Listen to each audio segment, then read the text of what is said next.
Bismillahirrahmanirrahim. Assalamualaikum warahmatullahi wabarakatuh. Alhamdulillahirabbil alamin. Wal 'aqibatu lil muttaqin wa la udwana illa 'alal zalimin. Asyhadu an la ilaha illallah wahdahu la syarikalah wa asyhadu anna Muhammadan abduhu wa rasuluh. Qala Allah ta'ala ya ayyuhalladzina amanu taqullaha haqqa tuqatih wa la tamutunna illa wa antum muslimun. Wa qala Rasulullah sallallahu alaihi wasallam, Allahumma la sahla illa ma ja'altahu sahla wa anta taj'alul hazna idza syi'ta sahla. Ikhwatal kiram jamaah rahimakumullah. Alhamdulillah, pertama mari kita panjatkan puji syukur kita kepada Allah Subhanahu wa taala. Kemudian salawat beriringan salam tak lupa kita junjungkan kepada Nabi kita Muhammad sallallahu alaihi wasallam. Jamaah rahimakumullah, melanjutkan pembahasan kitab Sahih Fiqh Sunnah, di mana pembahasan kita masih terkait dengan zakat. Pada pertemuan yang lalu kita masih membahas tentang fadilah atau faedah keutamaan daripada zakat. Terakhir kita sudah sampai di poin yang keempat, bahwa Allah akan menaungi orang yang mengeluarkan zakat dari panasnya hari kiamat.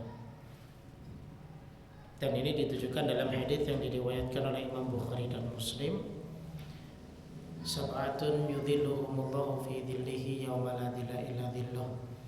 Ada 7 golongan yang nanti Allah akan naungi pada hari kiamat, yang mana tidak ada naungan kecuali naungan dari Allah. Di antaranya adalah warajulun tasaddaqa bi sadaqatin akhfa hatta la ta'lama shimalahu ma tunfiqu yaminuhu. Jadi seorang yang bersedekah sehingga sampai khawatirnya tangan kirinya itu sampai agar tidak mengetahui apa yang telah disedekahkan oleh tangan kanannya.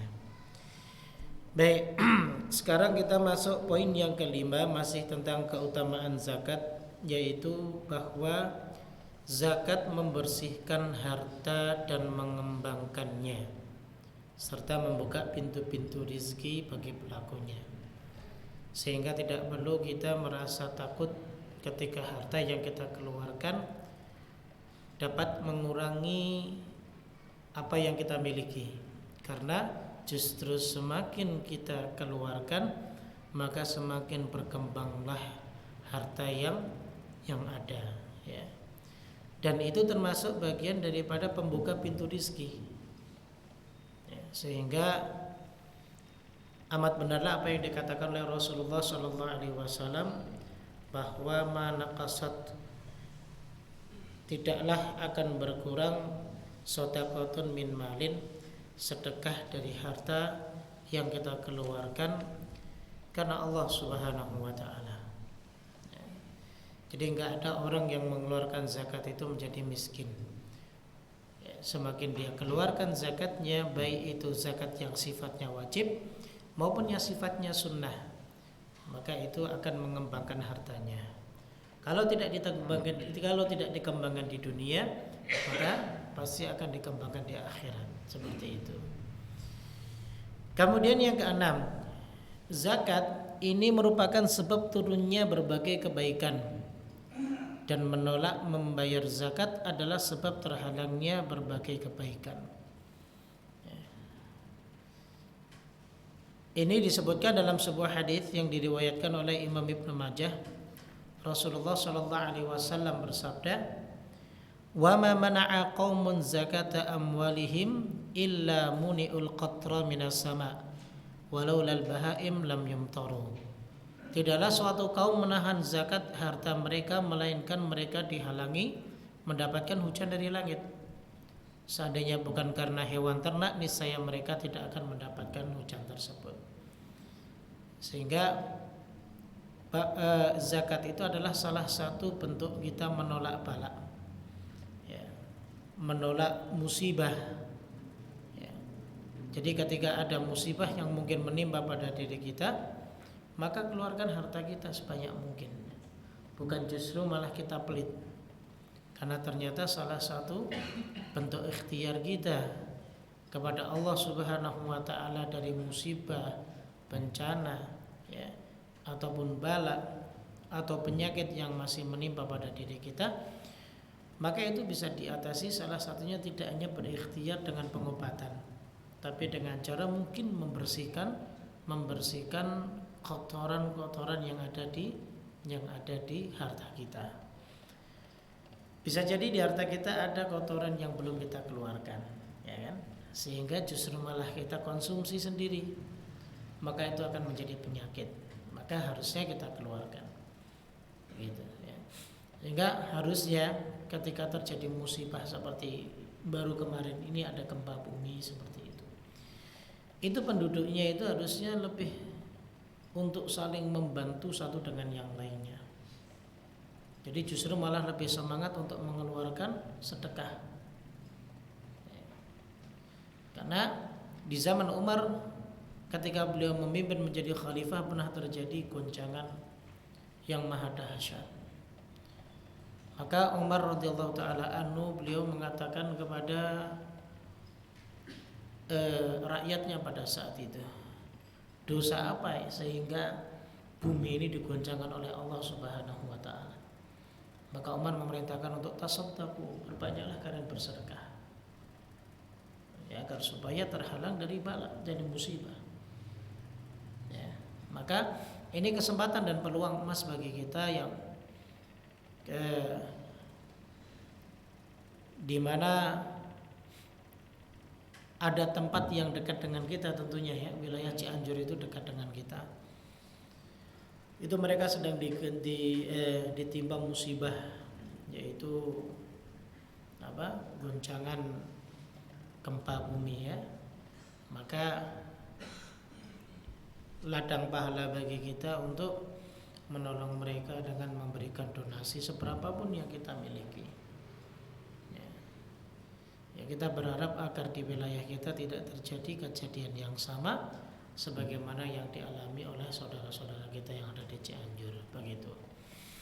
Baik, kemudian yang ketujuh, zakat menghapuskan dosa dan kesalahan.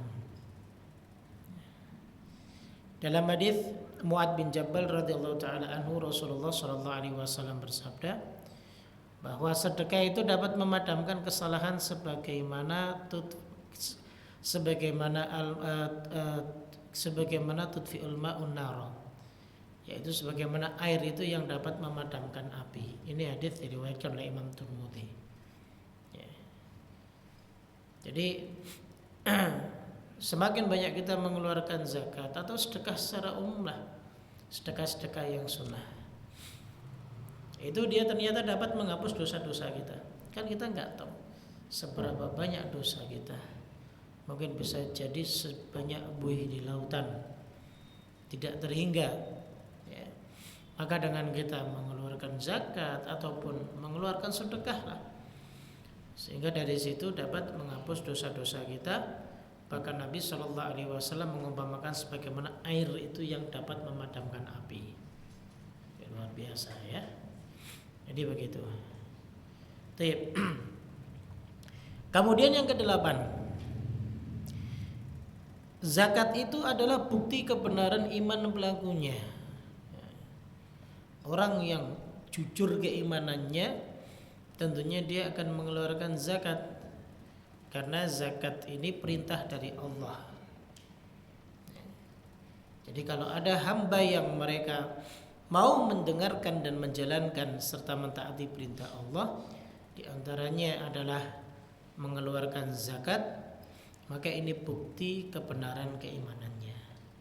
Jadi imannya nggak kaleng-kaleng. Kalau ditanya antum beriman, iya saya beriman. Ayo zakat, nanti dulu lah. Nanti keimanannya tidak dibenarkan, seperti itu. Kemudian yang kesembilan, zakat dapat membersihkan akhlak orang yang mengeluarkannya dan melapangkan dadanya. Jadi sebenarnya bukan hanya zakat, jemaah. Ibadah apapun, ya, itu bisa membentuk karakter akhlak seorang hamba. Jadi ketika dia sering-sering beribadah kepada Allah, harusnya bisa mengubah perilakunya, mengubah akhlaknya. Jika ibadah yang dia kerjakan itu benar-benar dia tunaikan karena Allah, kemudian dia tunaikan dengan berbagai macam rukun dan syarat-syaratnya. Contoh sholat. Sholat itu dapat mencegah perbuatan keji dan mungkar. Sholat itu dapat mengubah karakter seorang. Sehingga kalau ada orang yang dia sholatnya rajin akan tetapi akhlaknya buruk, maka perlu dipertanyakan apakah sholatnya sudah benar atau tidak. Sama dengan zakat, ya, ataupun sedekah secara umum. Antum perhatikan orang yang mudah untuk mengeluarkan hartanya membantu orang lain. Kalau ikhlas karena Allah ya, bedakan. Yang tidak ikhlas itu pasti akhlaknya masih tetap buruk. Tapi yang suka membantu kepada sesama, pasti orang itu baik, akhlaknya baik. Dan jangan ditanya, meskipun mungkin casingnya dia selalu bercanda dan yang lain sebagainya, tapi hakikatnya dia orang yang baik, dijamin. Makanya dulu ada seorang wanita yang pernah mengadu kepada Rasulullah SAW. Ada 2 orang sahabat itu yang melamar, 3 orang sahabat kalau nggak salah yang melamar dia. Diceritakan salah satunya Muawiyah, kemudian yang kedua kalau nggak salah Usama, dan yang ketiga saya lupa namanya sahabat itu. Maka Rasulullah SAW memilihkan Usama karena Usama ini seorang yang meskipun dia sederhana, tidak kaya, tapi dia tidak pelit. Dia suka memberi. Orang yang suka memberi itu jiwanya akan bersih. Karena Allah Subhanahu wa taala menyebutkan qad aflaha man zakkaha. Sungguh beruntung orang-orang yang mensucikannya. Diambil dari kata zakah, zakat. Ya, mensucikan hartanya dengan cara mengeluarkannya, dari situ akan berpengaruh kepada jiwanya. Maka semakin mudah dia membantu orang lain, semakin mudah dia untuk menolong orang lain, maka tentunya karakternya akan terbentuk menjadi orang yang berperilaku atau berakhlak yang baik. Begitu, ya. Cobalah antum jangan jadi orang yang kikir, jangan jadi orang yang bakhil, pasti ya, jiwa antum akan bersih ya. Cuman sayangnya kita masih terlalu sayang terhadap harta yang kita miliki, dan kita masih takut untuk mengeluarkannya membantu orang lain seperti itu. Kemudian yang ke-10, zakat akan menjaga harta dan melindunginya dari perhatian orang-orang fakir dan jamahan tangan orang-orang yang jahat. Kalau orang yang dermawan suka ngasih kepada orang lain, orang nggak akan benci dengan kita. Coba kalau kita kikir bakhil, pasti ada saja yang benci dengan kita dan akan mencari kesempatan. Andai kan ada kesempatan saya curi semua hartanya. Kalau ada kesempatan saya tikung dia di tengah jalan, kan begitu. Ya, coba kalau kita dermawan. Maka subhanallah, orang itu akan banyak mendoakan kita. Coba jadilah orang yang dermawan, suka memberi ke orang lain. Pasti orang banyak mendoakan kebaikan buat kita seperti itu. Baik. Kemudian yang berikutnya yang 11, zakat dapat membantu orang-orang fakir dan orang-orang yang membutuhkan, yaitu menggandeng tangan mereka untuk memulai usaha baru dan semangat baru. Jika mereka orang-orang yang mampu, dan membantu mereka menjalani hidup yang mulia jika mereka orang-orang yang lemah. Jadi kalau mereka orang yang mampu, kalau kita berikan zakat kepada mereka, artinya mampu itu tidak mampu lebih, tidak ya, cukup saja. Kemudian kita bantu dia, maka dia bisa menjalankan kehidupannya yang mulia, bisa menjalankan usaha barunya dan semangat baru. Apalagi kalau kita membantu orang itu untuk berusaha agar supaya orang itu nantinya tidak kekurangan lagi. Bantu dia. Antum butuh apa? Ya. Antum mau usaha apa? Ya. Bantu. Ya. Saya mau usaha misal dagang cilok. Berapa modalnya? Modal cilok itu kalau sama gerobak 1,5 juta. Kita kasih 5 juta. Ya. Sudah kasih saja, nggak usah 5 juta ya, ntar balikinnya 6,5 juta. Ini namanya bukan bantu ya. Antum cari kesempatan namanya. Jangan. Antum bantu ikhlas, antum bantu 5 juta ya untuk mengcover. Ya, namanya orang pertama dagang kan cepat lelah, nggak biasa untuk jalan. Ya kan, kadang melayani pembeli saja masih grogi dan lain sebagainya. Hari itu dia belum bisa mendapatkan lebih, mungkin hanya balik modal saja. Nah, tapi dia masih punya cover ya uang yang tadi kita berikan kepadanya. Jangan dipinjamkan, karena kalau sudah dipinjamkan, yang usaha itu nanti akan tetap merasa kesulitan nanti mengembalikannya. Kasih. Ya. Subhanallah, kalau antum bisa membantu seperti itu luar biasa. Saya yakin masih berat bagi kita ya. Begitu. Soalnya yang masih mau usaha banyak di sini mungkin. Ya, siapa yang siap membantu? Kasih 10 jutaan kan, lumayan ya. Ya, saya doakan, insya Allah masuk surga Pak antum. Itu berat. Memang kalau ini berat. Nah itulah yang Rasulullah SAW tekankan kepada kita. Wala tadabaru itu jangan acuh tak acuh terhadap saudara kita sama muslim. Itu yang dimaksud. Artinya kita harus perhatian kepada mereka. Ya, begitu. Apalagi mereka orang-orang yang lemah. Ya, benar-benar lemah. Kita bantu mereka untuk mengangkat derajat kemuliaan mereka. Jangan sampai mereka menjadi orang-orang yang meminta. Ya, jangan. Ya, lindungi kemuliaan mereka sebagai hamba Allah. Sebagai umat Rasulullah SAW. Jangan sampai ketidakmampuan dia itu diketahui oleh banyak orang. Cukup kita sebagai mungkin tetangganya yang tahu, lalu kemudian kita bantu dia agar supaya dia bangkit kembali ekonominya. Itu yang disebut dengan ukhuwah. Kalau belum seperti itu, antum jangan berbicaralah tentang masalah ukhuwah Islamiyah. Masih jauh. Masih sangat jauh kalau belum bisa membantu saudaranya dan masih mementingkan ego kita sendiri. Kan sering saya ceritakan di sini kan, ya, di dalam Al-Quran disebutkan kan, wa yu'thiruna ala anfusihim walau kana bihim khasasah. Butuh dia, tapi ada yang lebih butuh. Dia biarkan orang lain untuk mengkonsumsi makanannya. Padahal dia juga butuh. Karena apa? Dia tahu bahwa dia belum makan sehari, tapi saudaranya sesama muslim ini belum makan 3 hari. Nah, jadi lebih butuh dia diberikan kepada saudaranya itu. Sehingga sebab karena sahabat ini Allah Subhanahu wa taala menurunkan ayat tersebut. Luar biasa.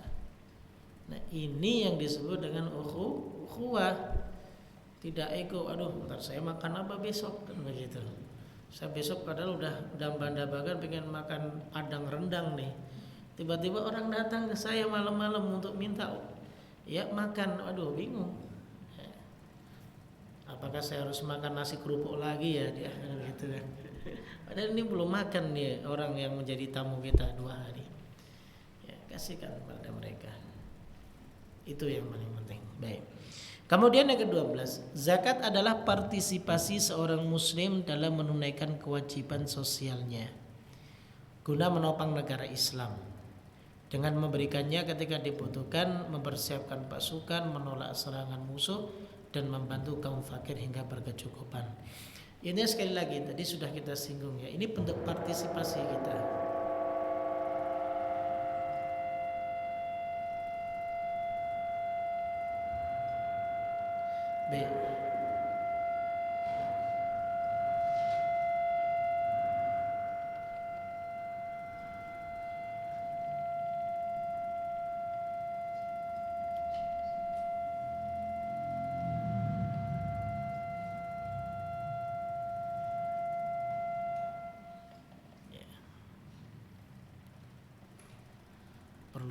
Tes.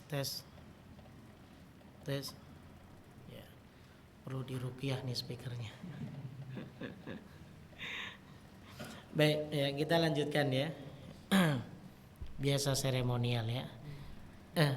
Nah, tadi sudah kita singgung bahwa ini bentuk partisipasi kita dengan sesama muslim.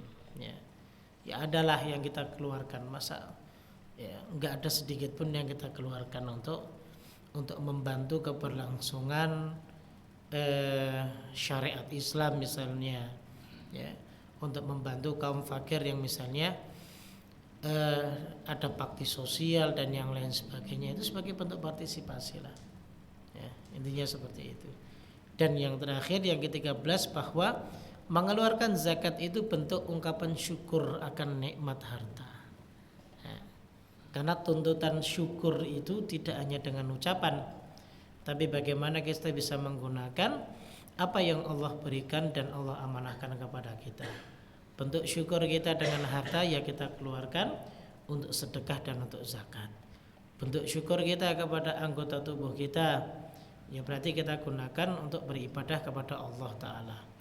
Bentuk syukur kita atas karunia keturunan dari Allah Subhanahu wa Ta'ala kepada kita, ya kita berusaha semaksimal mungkin mengarahkan anak-anak kita agar mereka bisa berada tetap di atas jalan Allah dan Rasulnya.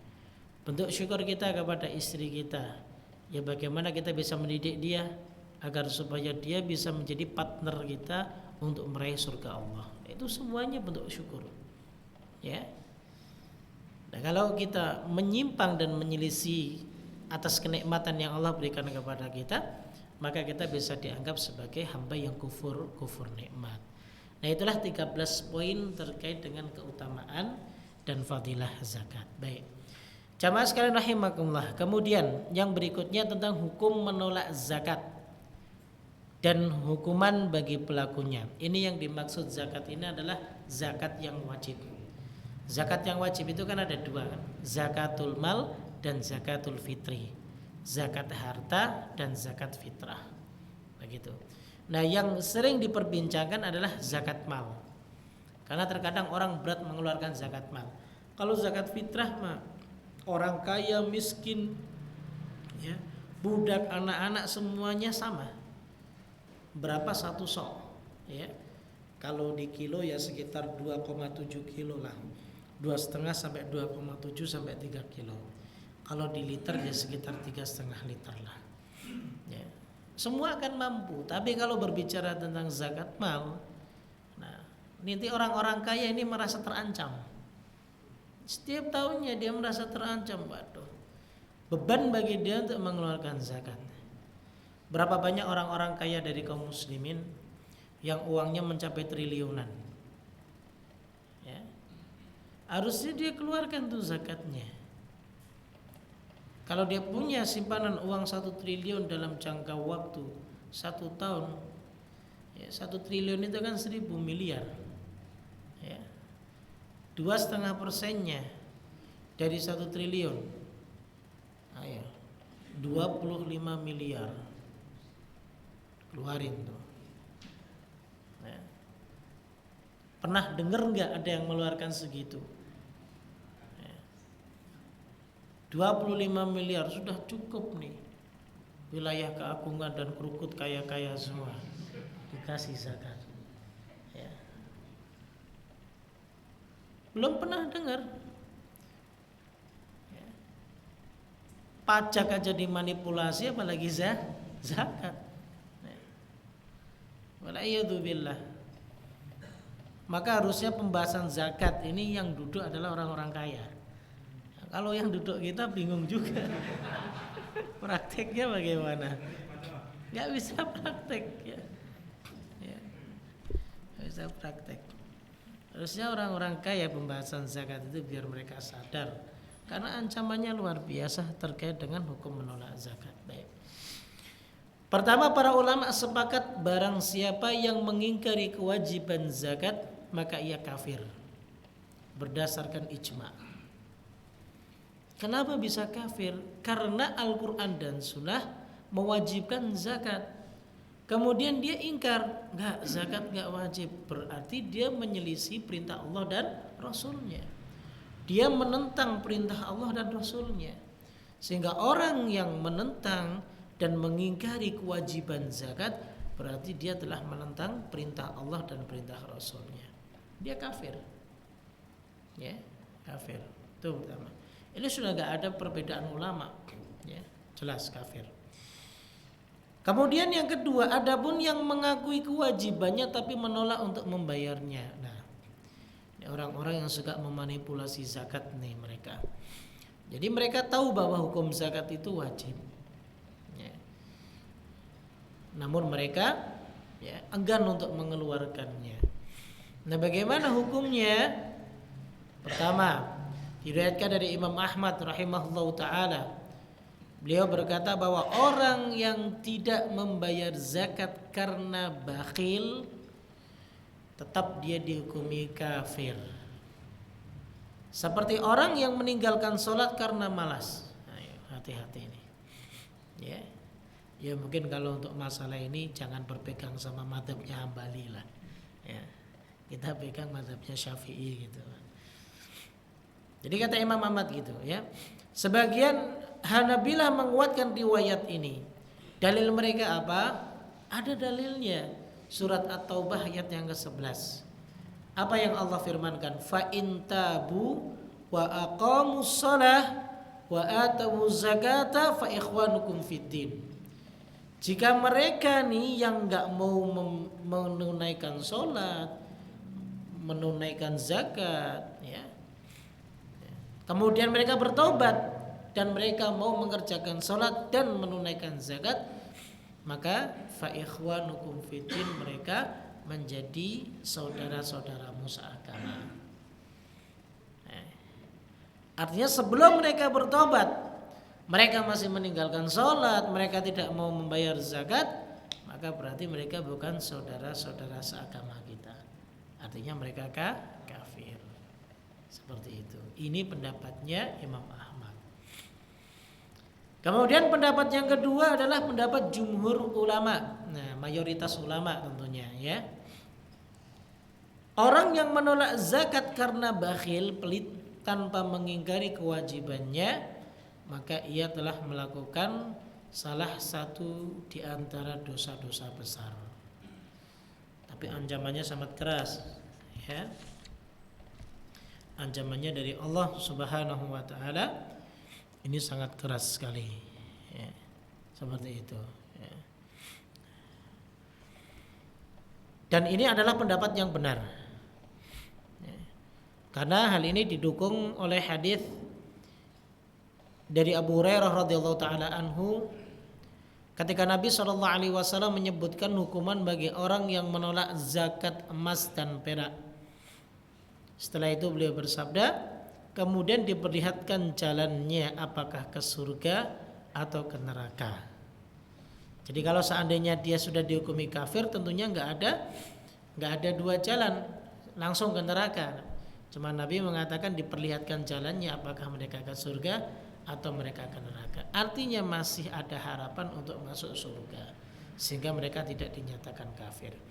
Kalau zaman dulu Pak, orang yang memanipulasi zakat itu begini. Kalau sekarang kesadaran kita sendiri sesama muslim ya, sebagai seorang muslim yang taat, yang ingin menjadi seorang mukmin yang hak ya. Jadi kita harus sadar, karena sekali lagi tadi hikmah dari zakat itu adalah untuk ya,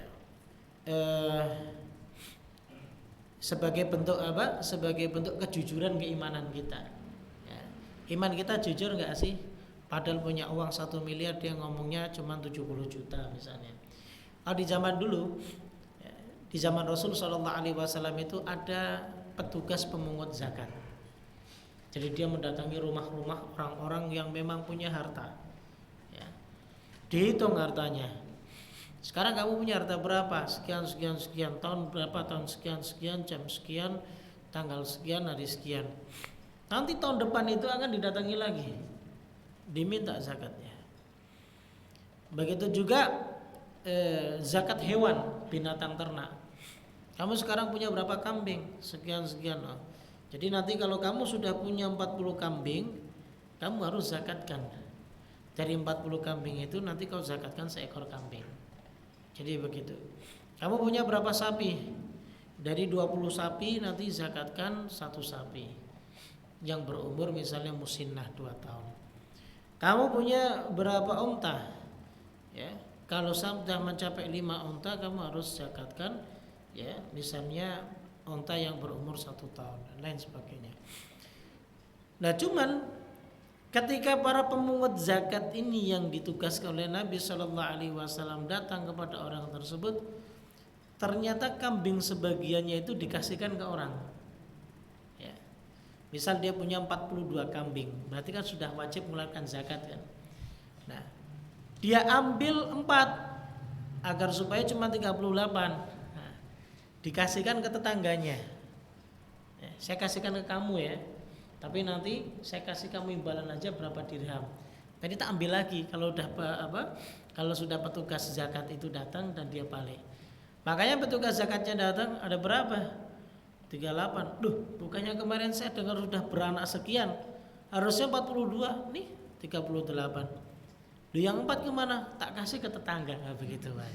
Tetap jujur juga ya. Oh ya sudah, berarti nggak dipungut.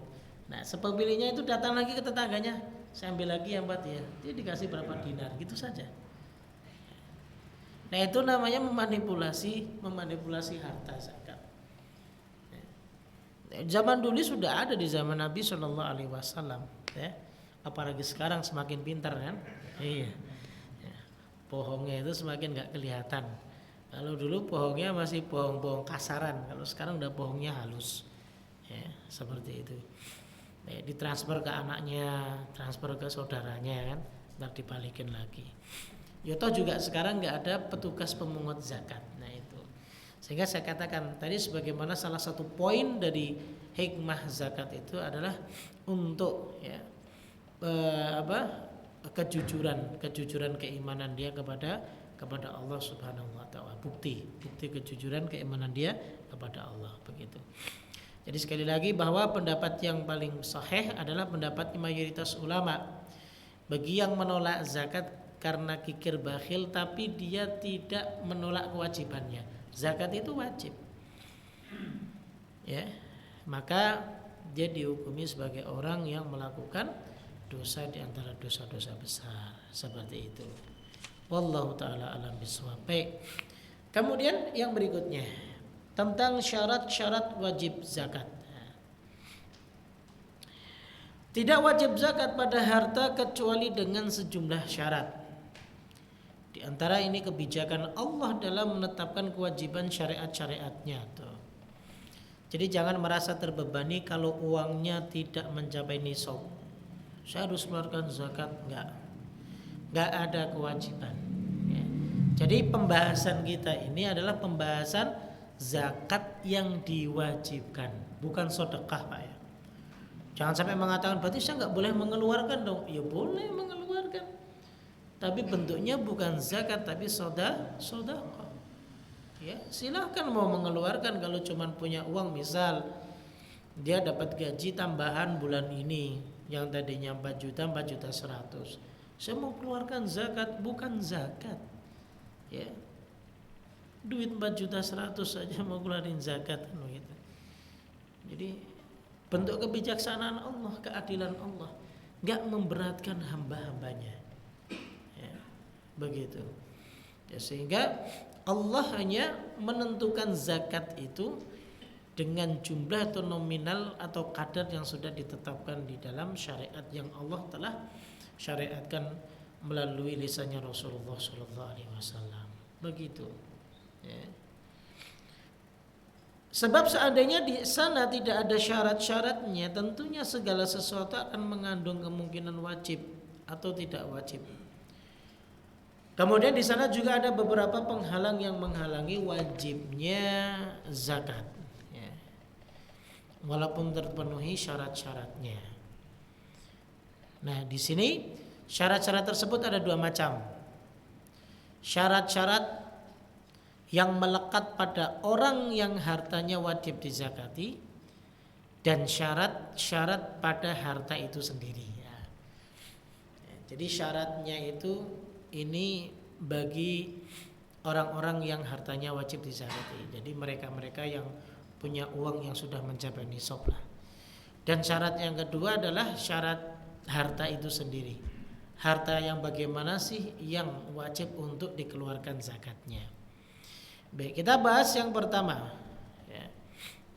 Ada dua syarat bagi pemilik harta yang wajib untuk mengeluarkan zakat. Pertama, merdeka. Ya. Jadi kalau seorang budak yang punya uang, misalnya sudah mencapai nisab, maka budak itu tidak wajib untuk mengeluarkan zakat. Kenapa?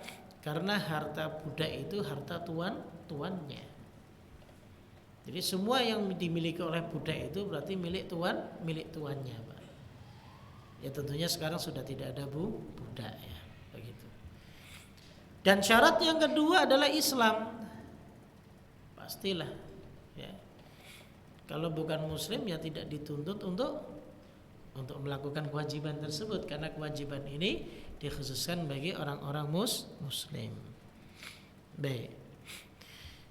Kemudian ada kasus, apakah wajib zakat pada harta anak kecil atau orang gila? Contoh anak umur 5 tahun, duitnya udah 1 miliar, Pak. Ya. Ini duit dari mana ya? Atau ada orang yang dia punya uang 2M tapi gila. Mungkin karena ditolak mau nikah nggak jadi kan, jadi gila, Pak. Uang yang mau buat walimahan, mau buat pesta pernikahan, ya akhirnya cuman tersimpan aja di bank gitu. Nah, mungkin bagi yang kawan yang belum nikah, nyimpen uangnya ditolak, uangnya transferin dulu, biar nanti bisa saya manfaatkan gitu. Sebelum antum gila maksudnya. Khawatirnya gila. Dalam masalah ini ada dua pendapat ulama yang masyhur. Pertama, tidak wajib zakat pada harta keduanya. Anak kecil punya uang yang sudah mencapai nisab, maka nggak wajib zakat. Ini pendapat pertama. Ya, secara mutlak. Ya. Begitu pula orang yang gila, kalau dia punya harta maka hartanya tidak wajib dizakati. Ini pendapat Hanafiyah dan pendapat yang diriwayatkan dari beberapa ulama salafus saleh. Baik.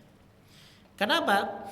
Karena menurut mereka bahwa zakat ini ibadah mahdhah. Mahdhah itu adalah ibadah yang murni. Seperti sholat. Sehingga zakat ini perlu niat, ya enggak? Meskipun enggak perlu niatnya diakadkan. Kita sering lihat nih, kawan-kawan kaum muslimin niatnya harus diakad. Nawaitu zakat, ya enggak perlu. Sedangkan anak kecil atau orang gila ini tidak dapat meniatkannya. Namanya anak kecil nggak paham niat itu bagaimana. Apalagi orang gila nggak paham. Nah itu. Ya, sehingga dengan alasan ini maka pendapatnya Hanafiyah bahwa mereka tidak wajib untuk mengeluarkan zakat. Baik, ada alasan lain. Karena anak kecil dan orang gila tidak diberikan taklif kewajiban melaksanakan syariat. Betul. Ya kan? Sehingga anak kecil yang melakukan sesuatu itu tidak terhitung dosanya. Ini dalilnya hadits Nabi SAW, rufi'al qalam an thalath. Pena itu akan diangkat dari 3 hal. Artinya dia melakukan perbuatan salah, dosa pun tidak akan dicatat. Pertama, as-sobi hatta yahtalim. Anak kecil sampai dia berusia balik. Jadi sebelum dia berusia balik dia melakukan 1-2 kesalahan, beberapa kesalahan yang tidak tercatat dosa. Begitu. Kemudian orang yang gila al-majnun, ya. Orang yang gila sampai dia sadar. Ya. Dan yang ketiga adalah orang yang tidur sampai dia terbangun. Nah, seperti itu ya. Jadi diantaranya itu sehingga mereka tidak diwajibkan untuk mengeluarkan zakat. Alasan yang lain lagi dengan tidak mengambil zakat harta mereka merupakan bentuk pemeliharaan atas harta tersebut. Apalagi mereka kan tidak mampu untuk mengembangkannya. Adakah orang gila yang ikut bisnis? Kan nggak mungkin. Anak kecil umur 8 tahun, ya kan? Ya kita bisnis apa ya kan nggak mungkin Pak. Ya. Jadi dari situlah mereka tidak bisa mengembangkan hartanya. Ya tentunya hal tersebut menjadikan mereka tidak dibebani untuk mengeluarkan zakat. Kemudian yang kedua, bahwa mereka tetap diwajibkan untuk mengeluarkan zakat secara mutlak. Nah ini pendapat mayoritas ulama. Ya, mayoritas ulama. Karena pendapat ini ya, dikuatkan dengan beberapa alasan. Pertama, keumuman dalil yang mewajibkan zakat pada harta orang kaya secara mutlak, tidak mengecualikan anak-anak dan orang gila. Kedua, ada riwayat yang dinukil oleh Umar bin Khattab radhiyallahu taala an, bahwa ia berkata, pergunakanlah sebagai modal perniagaan dari harta-harta anak-anak yatim. Jangan sampai harta itu habis dimakan sedekah. Ketiga, tujuan zakat itu kan menutupi kekurangan kaum fakir dari harta orang kaya, sebagai bentuk syukur kepada Allah dan membersihkan harta. Nah, harta anak-anak dan orang gila dapat digunakan untuk menunaikan nafkah dan membayar denda, tidak terkecuali untuk zakat. Begitu. Keempat, zakat adalah hak adami, hak manusia. Maka disamakan dalam hal kewajiban menunaikannya bagi mukallaf dan non mukallaf. Nah, disebabkan karena banyaknya yang berpendapat bahwa tetap wajib zakat, maka tentunya menguatkan ya, pendapat para jumhur ataupun mayoritas ulama, tetap zakatnya anak kecil ataupun orang yang gila harus ditunaikan.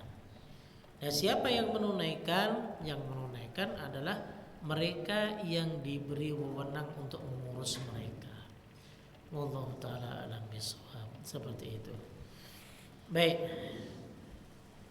Masih lama Pak ya? Kemudian yang berikutnya, syarat harta yang wajib dikeluarkan zakatnya. Harta yang wajib dikeluarkan zakatnya itu ada beberapa syarat.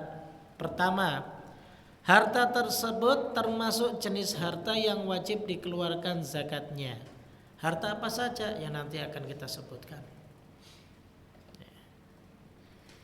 Di antaranya adalah emas dan perak, ya, ataupun kalau kita sekarang uang.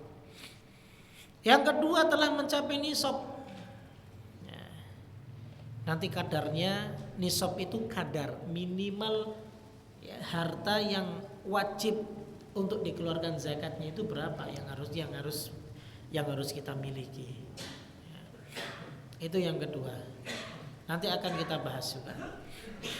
Kemudian yang ketiga adalah harta ini dimiliki secara utuh dan sempurna oleh pemiliknya. Ya. Artinya dimiliki secara utuh. Ini harta bukan harta yang masih dipegang oleh orang lain.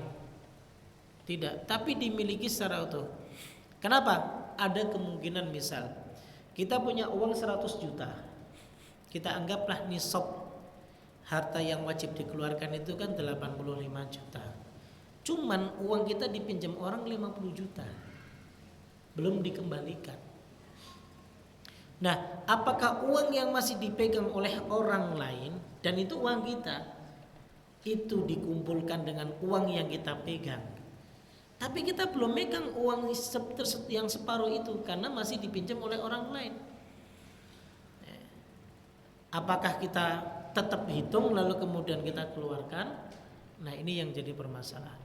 Karena kalau tidak kita gabungkan, maka uang yang kita pegang yang ada di kita itu tidak mencapai nisabnya. Baru 50 juta. Wajib mengeluarkan zakat itu minimal 85 juta. Ini contoh. Nah, bagaimana pandangan ulama terkait hal seperti ini? Nah, di sini para ulama memberikan gambaran tentang uang yang dipinjam oleh orang lain yang seharusnya uang itu jika digabungkan dia akan wajib mengeluarkan zakat. Nah, pertama, ketika uang itu dipinjam oleh orang lain tapi diharapkan pelunasannya. Misalnya contoh, yang minjem itu orang pasti mampu ngembaliin. Jadi begitu, ya. Maka uang tersebut harus dikeluarkan zakatnya digabung dengan yang dia miliki. Contoh misal si Indra minjam uang saya 50 juta. Uang saya tinggal 50 juta kan. Nah, dalam jangka waktu 1 tahun uang saya masih 50 dan di Indra masih 50. Tapi Indra ini sudah menjanjikan pasti akan dibayar dan saya tahu bahwa usaha bisnis Indra itu lagi jalan nih, pasti dia mampu untuk membayarnya. Nah, jika seperti itu maka kita gabung.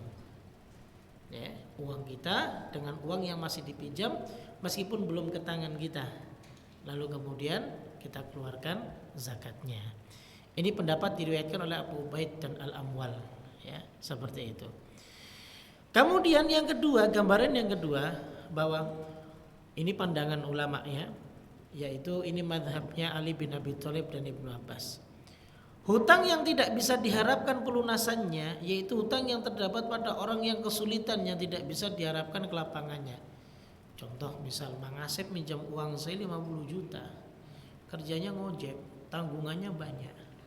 Ya, misal dia punya anak di pondok saja belum pernah dijenguk-jenguk contoh ya. Dia punya tanggungan ini, tanggungan itu misal seperti itu. Nah, kita bingung ya, mau minta hutang kita dia juga pusing kan begitu. Ya, kalau istilah anak-anak muda sekarang gelap deh ini hutangnya kayaknya ya. Nah, kalau model yang seperti ini ya, maka ada yang mengatakan bahwa ia mengeluarkan zakatnya jika telah menerimanya untuk 1 tahun saja.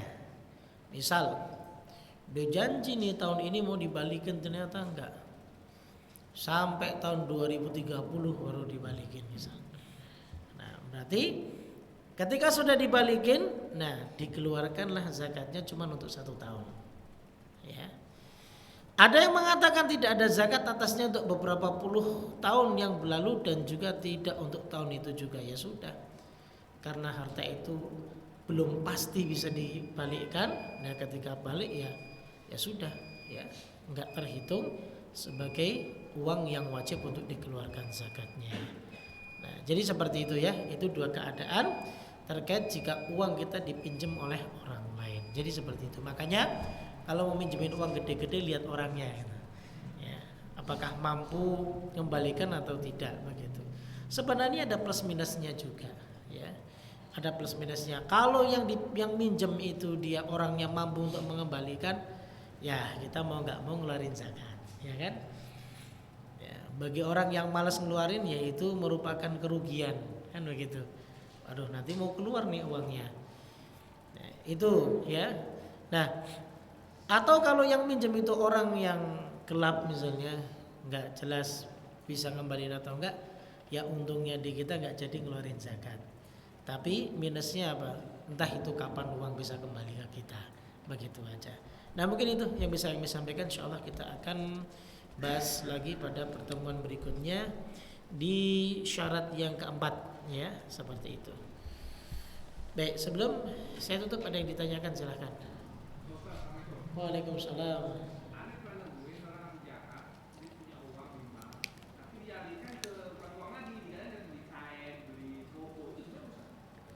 Gimana Pak? Maaf.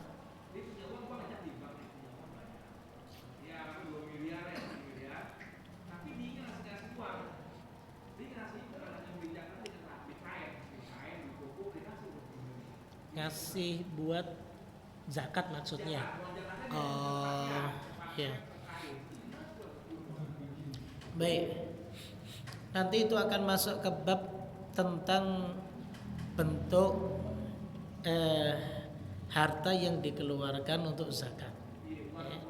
Apakah bentuknya harus uang atau bentuknya yang lain? Sebagian ulama mengatakan ya harus dikeluarkan sebagaimana yang kita miliki. Kalau uang ya berarti harus dikeluarkan uang, begitu. Ada yang mengatakan boleh dikeluarkan dengan benda ataupun barang-barang yang lainnya, yang jelas nominalnya harus sesuai. Kalau dia zakatnya 2,5 juta ya, misal mau dikeluarkan sebagai sembako misalnya dibagi ke orang-orang, maka itu tidak mengapa jika memang yang dibutuhkan sembako. Tapi terkadang orang kan lebih butuh uang karena dia bisa untuk digunakan untuk apa saja, kan begitu. Ya kita merujuk kepada kebiasaan para sahabat ataupun kebiasaan yang dipraktekkan oleh Rasulullah. Ya kalau punya emas ya berarti yang dikeluarkan emas 2,5%, ya berarti kalau uang ya yang dikeluarkan adalah uang, seperti itu. Tapi adapun bagaimana hukumnya jika mengeluarkan dengan menggunakan bahan makanan pokok atau lain sebagainya, nah itu sebagian ulama ada yang membolehkan jika memang yang dibutuhkan itu, seperti itu. Wallahu a'lam bishawab. Terkadang itu Pak, dikeluarkan diberi uang zakat ya sebenarnya sudah bukan urusan kita, dia berikan khomer, nah gitu kan, buat mabok kan begitu. Dapat duit mana banyak, beli khomer banyak itu, habis dapat zakat kan, kayaknya gimana ya. Uang zakat buat beli khomer, waliyadzubillah, seperti itu. Baik, syukron Mbak pertanyaannya, masya Allah. Ada lagi?